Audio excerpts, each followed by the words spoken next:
Hey there, my fellow Indians. Welcome to NewsHamster. I'm recording this video well within a few hours of Arvind Kejriwal giving out his statement that we need to have the images of goddess Lakshmi and Lord Ganesha on our currency notes. Shri Ganesh ji की और श्री लक्ष्मी जी की तस्वीर भारतीय currency के ऊपर लगाई जाए. He went on to add that if Indonesia has it, why can't we have it? I don't have a problem with this statement, but he went on to add that if we have these kind of images on our currency notes, our economy is bound to prosper. There will be prosperity in our economy. This points out to who is Arvind Kejriwal, what is his political stance like, and what is the political position of the Aam Aadmi Party in present-day Indian political scenario. Is it a right-wing political party? Is it a left-wing political party? Or is it a political party trying to be the B team of some other major political party? In this video, we are going to talk about all of these, about the political stance that has been changing and the political position taken by Arvind Kejriwal. So stay tuned with us until this video ends and don't forget to subscribe to NewsHamster if you haven't already. नमस्कार, मैं अरविंद केजरीवाल हूँ. अंदर आ सकता हूँ. श्री गणेश जी की और श्री लक्ष्मी जी की तस्वीर भारतीय करेंसी के ऊपर लगाई जाए. कह रहे हैं कश्मीर फाइल्स टैक्स फ्री करो. अरे यूट्यूब पे डाल दो, फ्री हो जाएगी. Sex, drugs and gambling. हमें पॉलिटिक्स करनी नहीं आती. हम जो कहते हैं वो करते हैं. तो करना. ये भी परेशान हो गए, हम भी परेशान हो गए. करो फिर. Some years ago, when Aam Aadmi Party was rising, the concept of Aam Aadmi Party was rising, I was one of those influential teenagers who thought that this will be a new age political party, coming of age political party, which we will call as the post-liberal political party that was away from communalism, regionalism and all of these aspects, with some illuminated leaders like Arvind Kejriwal, Yogendra Yadav, Prashant Bhushan, Kumar Vishwas, Kiran Bedi, so on and so forth.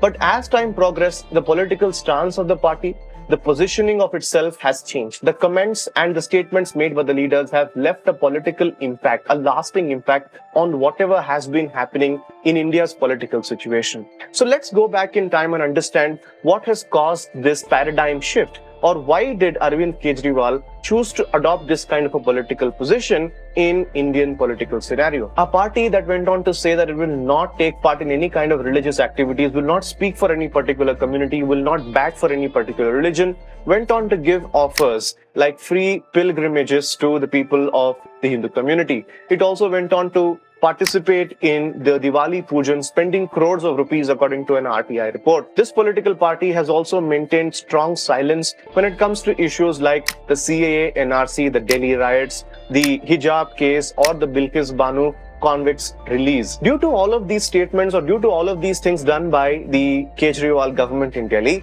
many political leaders, many political analysts and many experts have went on to call Aam Aadmi Party as the B team of BJP. Now, this concept of B team is not new. Many political parties have been called as B teams. Many political parties have been surviving as B teams. But where does Arvind Kejriwal stance come in? Let's go back in time and let's remember when Delhi was won by the Aam Aadmi Party. And as time progressed, they did so well for the people of Delhi and their agenda was clear: infrastructure, development and progress. But then the 2019 elections happened.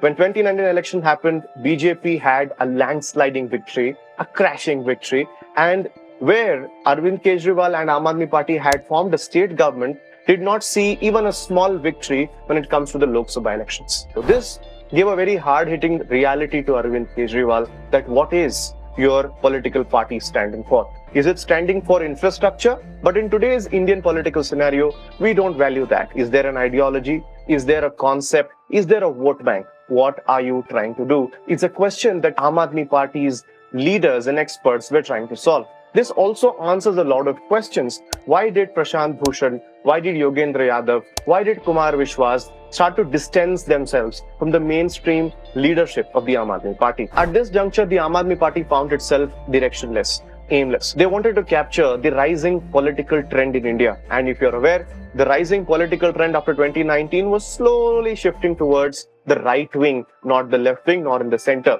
And if you go at 2022, we have completely moved towards the right-wing idea of politics, spearheaded by the current ruling dispensation, that is the Bharatiya Janata Party. Aam Aadmi Party's plan was to capture this audience, was to capture this particular ideology so that they could cater to this and become a finer alternative.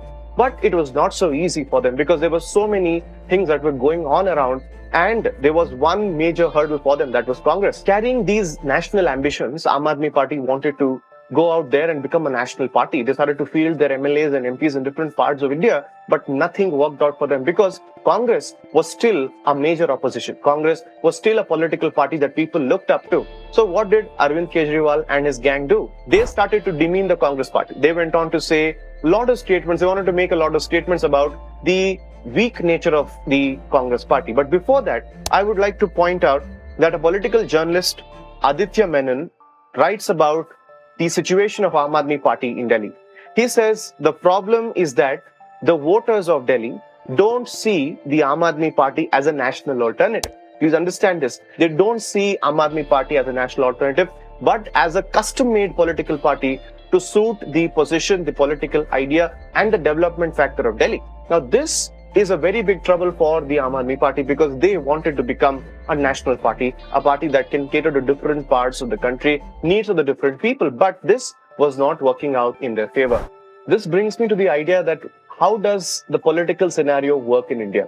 It's quite out there. Every political party, every political stream or every political faction has an ideology, has a thing that they rely on. For example, the Bharatiya Janata Party, irrespective of how much they act like pro-development, their idea is or their ideology is hindutva. Then we have different political parties, the CPI, which is deeply rooted in Marxism.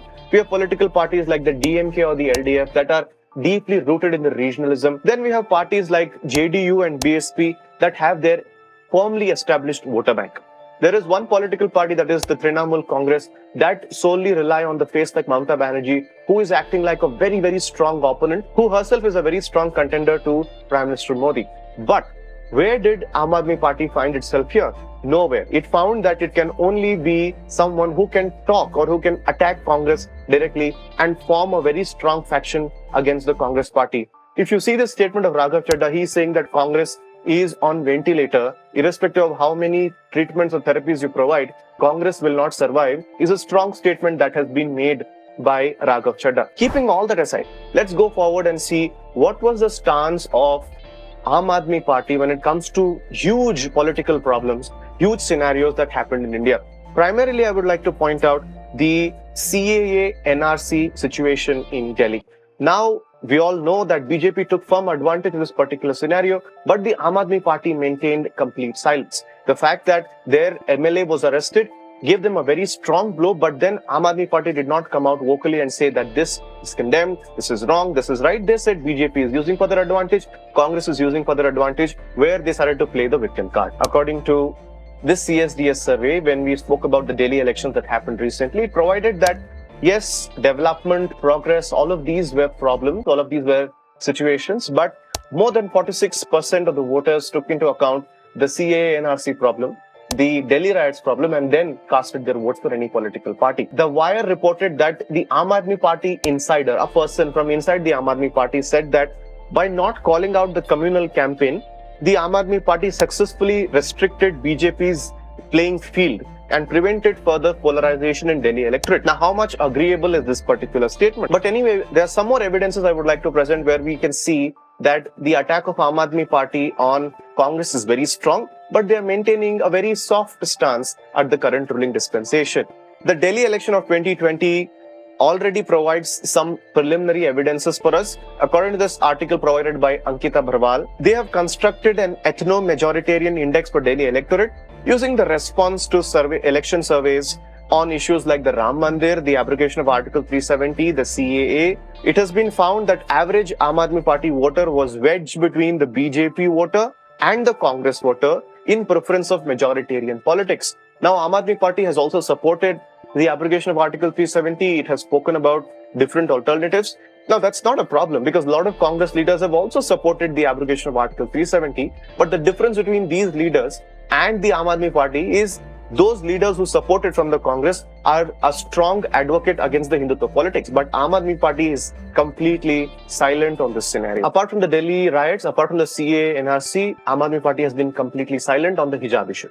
Now, when Sanjay Singh, an MP in Rajya Sabha from the Aam Aadmi Party, was irked about his statements, he went on to speak about it. But Aam Aadmi Party has not given a very, very strong perspective or the stance of the political party when it comes to this particular debate. Similar thing applied to any other issue that took place in Karnataka. wherein in the recent times, Karnataka has seen people like Bhaskar Rao joined the Aam Aadmi Party, Prithvi Reddy and all of these people taking strong stances against this particular thing. Hijab issue, the meat ban, the azan ban, all of that was not vocally spoken about or taken a stance, not taken a stance, that's secondary. But the Aam Aadmi Party remained mute. When it comes to these particular scenarios, though these political leaders had individual opinions about this thing, the party as a whole did not speak up. Recently, in the Bilkis Banu convict release scenario, no political party came out strongly except for the Congress that spoke for it. Aam Aadmi Party was completely mute. It did not speak about any factor that coming into play when it comes to the release of Bilkis Banu's convicts.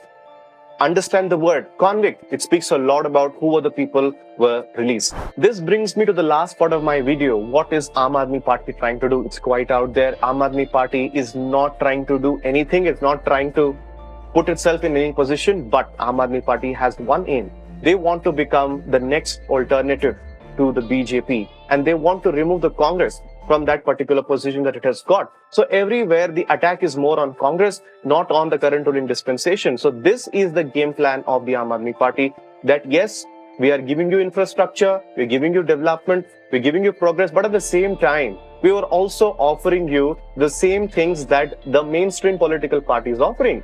The right-wing card, we are giving you that. The development of your community, we're giving you that. And that is why we are a firm alternative and we are not like anybody else. So this is the mainstream political agenda of the Aam Aadmi Party. Arvind Kejriwal's statements stem from this particular scenario. Yes, Arvind Kejriwal has been criticized for calling out Kashmir files, but that's one of the, mainstream political games that were played by him. And yes, we have to agree that he's a very, very astute and shrewd politician who is working towards the progress of his particular party. So what do you feel about this video? What do you feel about our analysis? Is Aam Aadmi Party a B team or do they have any other political agenda? Write to us in the comment section. Thanks so much for watching. Stay tuned for more such content ahead.